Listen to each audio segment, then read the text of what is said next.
for now, let's pivot to another guy who was a head coach at two different spots in the AFC East. Flores was in Miami. Rex Ryan was with the Jets, then with the Bills. He hasn't coached since, I think, 2016. It's been so long, I can't even remember when we last saw Rex Ryan on the sidelines. Reportedly, he is a top candidate, not the top candidate. We've learned there's a difference. A top candidate to become the defensive coordinator of the Denver Broncos with Sean Payton. And Rob Ryan, Rex's fraternal but looks identical twin brother, was with Payton in New Orleans and ultimately was fired because it was just a disaster. It didn't work. Now Rex potentially becomes the defensive coordinator. He's been out of the game for a while. I know that system is very complicated, but when it works right, when you have the right personnel, you never know where the blitzes are coming from. It gave teams fits. Remember what they did in the playoffs to the Patriots in 2010, Chris? Just a few weeks after the Patriots blew them out on a Monday night in the regular season, embarrassed the Patriots with that defense. There was a great run there early on for Rex Ryan with the Jets. It's just odd that his name's back in circulation, but it's a great spot because, when you're working with Sean Payton as the defensive coordinator, you're basically the head coach of the defense. Yeah, no, I'm intrigued by it. I am. Damn. Sean Payton and Rex Ryan on the same staff, right? Rex Ryan, yeah, he went through a period that you just mentioned there where he was clearly one of the 2 or 3 best defensive minds in the sport. I was working for New England there in 2012, 2013, and damn, breaking down the freaking Jets defense and trying to figure that out, that wasn't easy. It was not at all.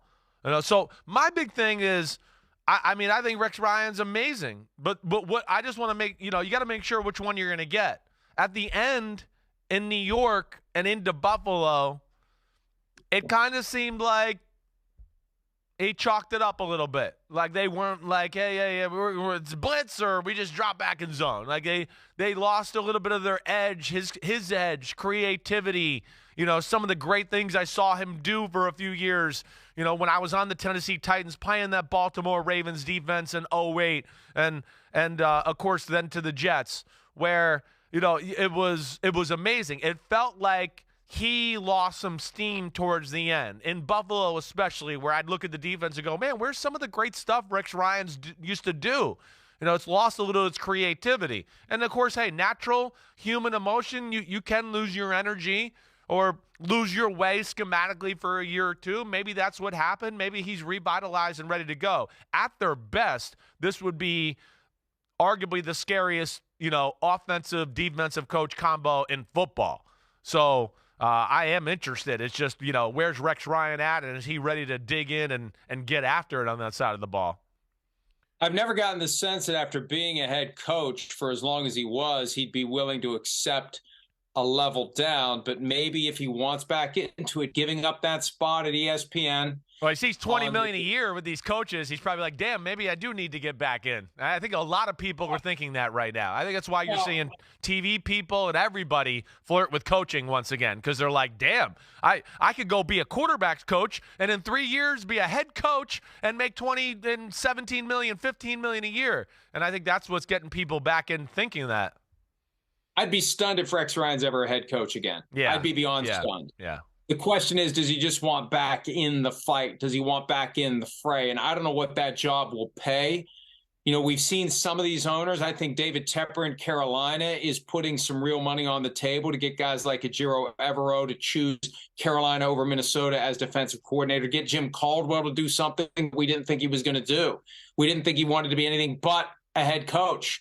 Now he's going there as a senior assistant on the offensive side of the ball. Maybe Tepper made him an offer he couldn't refuse because there is no salary cap and Tepper's got a ton of money. So maybe Broncos ownership is willing to pay to get Rex Ryan there if he's willing to do it.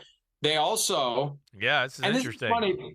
This is funny because back in late December, Shefty suggested that Payton already had Vic Fangio lined up to be his defensive coordinator wherever we went. Well, obviously we know that didn't happen. Fangio is now the defensive coordinator, finally announced by the Miami Dolphins after a few weeks of wondering whether or not he was going to go somewhere else. And very late in the process, there was a question of whether he would just stay in Philadelphia, where he was a consultant for the 2 weeks before the Super Bowl. Now that Jonathan Gannon's gone, and just become the coordinator there. And I wouldn't be shocked if there was at least a thought or a conversation about it, but he's in Miami. Hi, it's Mike Florio. Thanks for watching PFT on YouTube. Hit subscribe for the latest news and analysis from Pro Football Talk.